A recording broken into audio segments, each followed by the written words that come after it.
Magandang araw po mga kapuso at kapamilya. Sa totoo lang mga kapuso at kapamilya, isa na namang masamang gabi o araw dahil kani-kanina lang ay rumagasa na ang bagyong Pipito.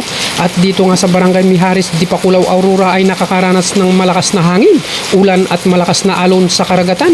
Na kung napapansin nyo po ang video na yan, abot na ng tubig ang Provincial Opisina ng Pangisdaan Gitnang Luzon na nagdudulot ng pinsala sa ating mga alagang isda at mga pasilidad sapagkat nandyan po ang ating multi-hatchery na kung saan ay nakakapagparami tayo ng ulang post larvae, bangus fry, tilapia fingerlings at iba pang proyekto na ating inaalagaan.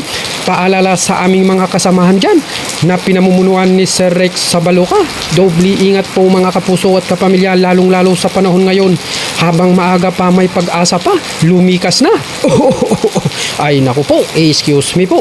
At syempre maraming salamat po sa aming Regional Director Wilfredo M. Cruz sa video na ito dahil sa kanyang FB account ko na download ang video na ito.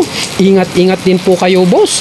Alam nyo po ba mga kapuso at kapamilya, ang aming Regional Director ay napakasipag, napakabait at dedikasyon sa kanyang tungkulin.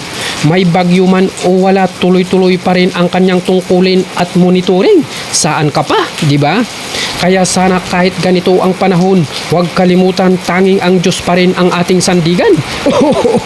Ay naku po, excuse me po. Hanggang dito lang po ang inyong lingkod, Dan Idol, dito lang po sa 24/7 mga kapuso at kapamilya. Maraming salamat po.